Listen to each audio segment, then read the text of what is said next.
Okay. So tell me when you're ready, my brother. This is like a big honor for me. So we're gonna start.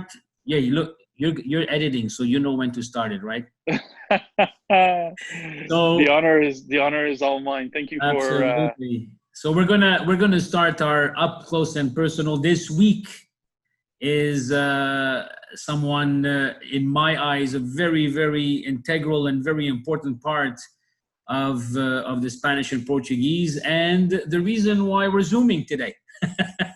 So, Marc Perez, how are you? very well. And you, Hazen? Baruch Hashem. Beard looks great, man. Really looks great. Thank you, I have thank you. your products are coming. Hey, don't worry about it. I need this. Thank you. I So, appreciate it. Marc, Well, I couldn't make it to a barber for the hair, so I let the kids take my clipper and go. you know what? Cost you much less and looks good. Don't worry about it. Thank you, thank you. Yeah. So, Mark, uh, for the people that watch this up close and personal, and a lot of people from the synagogue come intermittently, and they come at different times. You know, sometimes the holidays, sometimes the high holy days, and then after that, some Shabbatot here and there. So they don't get to know everybody or meet everybody. So if I have to say, who is Marc Perez? You know, so the man, the family background, The and the man. of education and the profession. So it's a big question, but how would you phrase this question by saying, who is Marc Perez? Oh, I would say that I'm a very simple man who likes to help out whenever I can. My father is Moroccan. My mother is where that are very family oriented. So I have three beautiful children. I have my lovely wife, who's a special ed educator. Wow. Just a simple guy who really does enjoy helping people succeed. And I was part of the Spanish and Portuguese thanks to my good friend Henry Levy, who moved in when I was young, like 14, next to my house. And he's the one who introduced me to the Spanish and Portuguese. Wow. And Is when that they say Henri love at Levy? first sight, Is that Henri Levy's like Victor Levy's and Ellie, Ellie Levy and Liliane. oh, Uh, Ellie. Okay, sorry. So yeah. yeah, yeah, Uh, and they moved close to your house, and they belonged at the Spanish. that's correct. So we used to walk all the way to the Spanish and Portuguese, all the way from Ville Saint Laurent. Wow. Yeah, it was a good hour and a half trek. So that Okay. was our dedication, and That's dedication, all right. That's dedication. And I know that while we're speaking about the Spanish and Portuguese, I know that you were the IT experience that we've been having because of the Zoom, because of like the emails that we're sending to our congregants and everything. You were a pivotal part of this by helping us get all of that off the ground. Of course, with the help of the office and the office staff and everybody, but you were like one of the frontliners, really, right? thank you. I remember Yeah. talking to you like maybe much more than I do with my wife sometimes. That's unbelievable. We're on the phone like 8-10 hours a day almost. My wife was ready to say, go and quarantine yourself with him, and that's it. you guys are you guys are so much together, and yes, That's it took a lot of crazy. time to. So it's really my education and my upbringing that brought me all this knowledge. What do Ever you do since I as was a a profession? kid. Yeah, what do you do as a profession, by the way? Oh, right now my profession is a digital marketer. Digital. So I help. So digital marketer basically helps people advertise on the internet, the presence, and people who have mom and pop shop that want to bring up their sales or find new clients. They come to me. I put ads for them on Facebook and on Google. Yeah, that's a big Uh, thing now, eh? They love to do that because everything is going technology. Everything is going techie. yeah, Yeah. and especially now with this whole COVID situation, it's accelerated where people don't have a choice. like Uber Eats came in, and before people didn't want to be on Uber Eats because for a number of reasons, and now Uber Eats is their main source of income because they Yeah. have all the people. That's right. That's right. So just tracking back a little bit. So you were traveling back and forth Saint Laurent to go way back to the synagogue and everything, but then you moved closer. Well, at first, when I got married, we decided to move to Laval Yeah. in order to save up money so that when we came back to Montreal, we would be able to buy a home.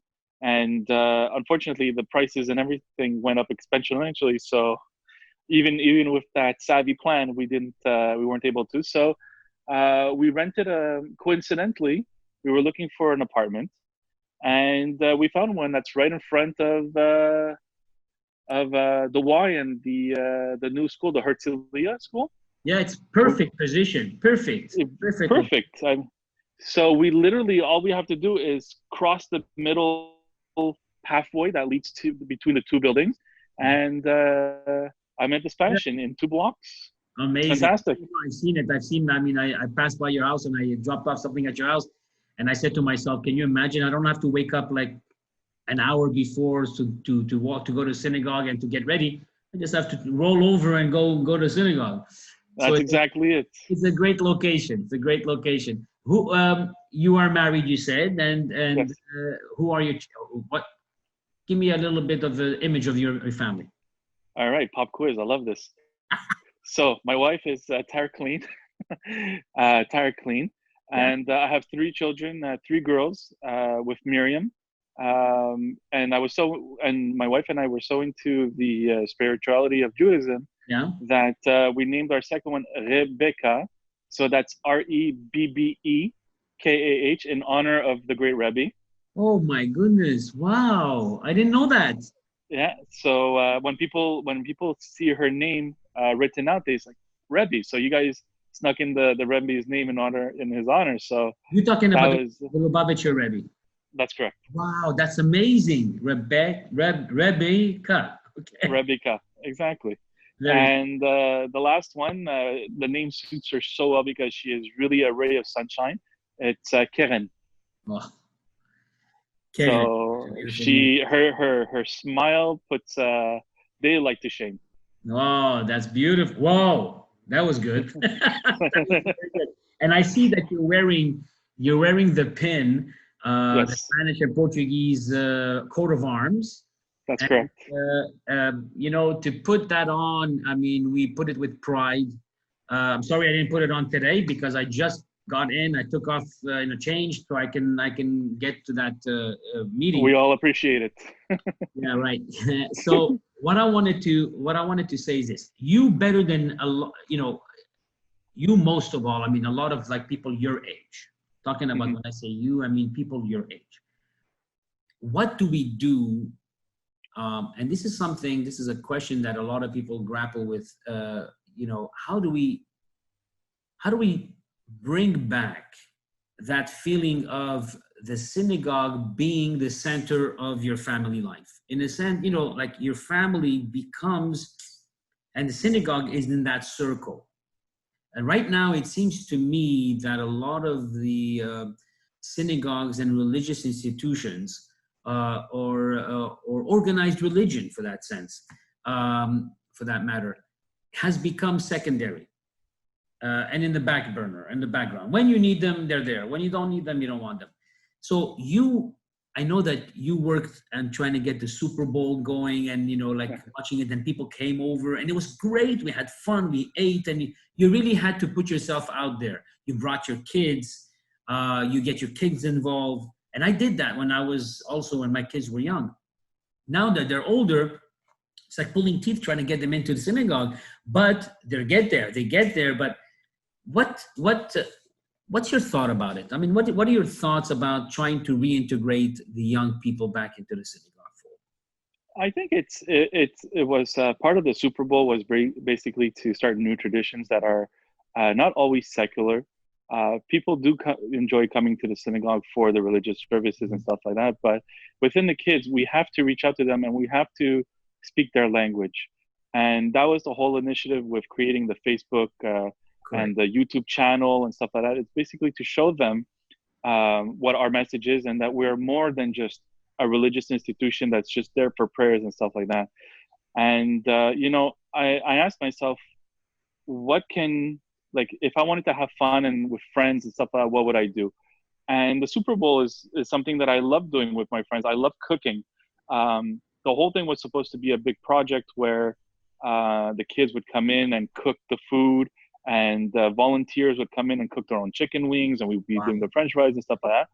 Like that. After that, we have to get them more involved, hands-on and stuff like that, because in life, it's not just about the religion, but it's also putting your hands inside the work and understanding that you have to do stuff for yourself as well. And cooking is something that people like to do. Watching the Super Bowl, watching had the coronavirus not been there, I was hoping to do a Father's Day barbecue outside where we would have had everybody. Like mostly hands-on, like, and also like I think you're saying something that I believe very strongly, by the way, taking ownership. Because when somebody feels that their work, their hands doing something for that program and owning part of it, makes them want to come and makes them actually feel part of it, instead of just saying, just drop by, Absolutely. Yeah. I truly believe that, and it shows that when people get to do something and just sit there and listen to the prayers and stuff like that, when they're active and they're being asked to participate and stuff like that, they're going to come a lot more. It's fantastic. What are your aspirations for bringing us into the really, really new heights in technology at the synagogue? I know you have some great ideas. I mean, if people look at the emails that are coming out every week, twice a week, they're getting better and better and better all the time. Absolutely. More, I know you yourself, and then Viola is in it, and then after that, Linda is in it, and then Françoise is in it. So now everybody's getting into the fold. What do you see the next step? The next step, I think, is really to digitize a lot of our content. Yeah, I think the quarantine cooking with Muriel is such a hit. A lot of people are saying how they enjoy watching it, and they're redoing their recipes. So my next step is the next thing is to actually put a camera inside the shul, so like that we can see the prayers wherever you are. I'm very concerned with this COVID-19. Everybody's talking about a second phase, and I miss being at the synagogue, sitting in the seat. I do enjoy watching your recitals of the Haftarah and the rabbi's courses and things like that. I do enjoy it. So if we can bring some sort of normalcy, I would say that would be it. Bringing the cameras inside, so that would be the next step. And one step further, I would like to convert a lot of, like, I would love to learn how to read Hebrew a lot faster. So the Spanish could have training courses where people. We're working on it. You and I, we're going to work on that. I think that's a great tool. I think if we can get started on having a tutorial on classes about learning Hebrew, we share the screen, we can show the letters, people can really get involved in it, right? Yeah. So why don't we do that? And I think this is like a great bouncing board, like right now, right, to talk about these things, and you see how we can come up with these ideas. I know we talked about it before, but I think it's time to do it, right? Yeah. So, and also the website, right? I mean, there's something with the website, because that's the front line, right? When somebody goes in anywhere around the world, that's where it's first step, right? That's correct. So the communications, so when I came back to the Spanish and Portuguese, one of the first things I wanted to do was is I joined the communication department, where basically we are responsible. So a lot of these things that a lot of these ideas that we're talking about are things that we had discussed, and we were planning to put in place over the course of the next 12 months. Right. But because the coronavirus hit, a lot of our focus shifted to accelerating the process into certain things like the Zoom, the online, the YouTube, the Facebook, and but all these things, I think it will help, because you know what, I feel that if we show people our habits of prayers, how we do the prayers, the way we sing, the way you're bringing in your liturgical songs, Yes. and you're mixing them in with modern day, like the Adon Olam to the Sound of Silence. I mean, we did that video and we got like 48,000 views worldwide, and it's like just incredible in the span of 2 weeks, because you too, you're bringing in multiple platforms together. So and we need to do that. And I think we have to break the do. mold of becoming so like, this is the way, that's the way, there's no other way. We have to change that train of thought. And young people like you and your family, I think, are the frontliners now. I mean, in the sense that they're frontliners and trying to think of new things, and everybody follows. I mean, we're talking about, we have Zoom services every morning and every evening. People are 92 years old are zooming in. So, they're following the fold, man. I mean, this is like, let's do it, and they'll follow. And if they love it, they'll follow it. And then they themselves will not feel so secluded and isolated, right? Yeah. And From the great quote of Field of Dreams, if you build it, they will come. that's right. This time it happened, right? It happened. It's like, I wanted to ask you another question. Sure. That dawned on me, and I said to myself, we try so many things. We try so many different things, and to get people to come into the synagogue and to make it part of our life. Now the synagogue went into your home instead of you guys coming to us, right? Which is a very interesting. Do you think? Now, I mean, listen, it's like we're reading in a crystal ball, but do you think that there's a new normal now, that people are going to say, hey, wait, if I can go to the synagogue like now, because I just met somebody, by the way, coming here, that told me, when we go to the synagogue in the morning from another synagogue, we're 20. And when we had it like regularly, we didn't even have a minyan. We couldn't get a minyan. So now they're 20 and plus, and people are listening and going on and everything. So do you think it's counterproductive, or do you think we have to find a way to make all of this work in our advantage? We have to find a way to make this work in our advantage. We have to, because you know what, life changes, everything changes. We have to adapt. And, as Jews, I believe that we've adapted a lot throughout all the years. We look at Israel. They gave us sand and we made it into a kingdom. So, we have to. Yeah. We have to adapt to the new realities of the situation. People who want that connection will always want to come to the synagogue, to be there and to be present. And like on Saturday mornings, we're not going to be recording the services. Yeah. But during the week, somebody wants to listen into the prayers. I think that just the fact that they're turning on their computer to listen to the prayers, even if it's in the background, is already a great achievement, because one day they're going to be like, you know what, I want to go to synagogue and see it for real. Yeah. So why not let them? It's a long time coming anyways, right? It was a long time coming, and now this precipitated a little bit more and faster, right? Exactly. So we've basically we've poured the foundation of the next iteration in our synagogue, and I think moving them both in parallel is going to be great. That's amazing. One more question, and that, what, I mean, I can talk with you for like hours. Yeah. No, because there's so much. I feel that there's so much that we think in common, and we know the direction we want to go. It's just to express it and put it on, like into words, and to put it like into writing. But we're getting there. That food is actually like, the central part of anything, right? Every time you go somewhere, if you sit down, there's food. Okay, people come, people listen.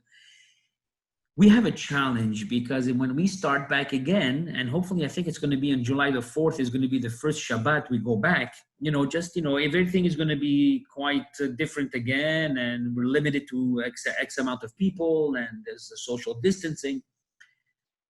But we're refraining from serving any food because we feel that this is going to be a place where it could be any problems, with transmitting, the virus, if there is, or the germs or whatever.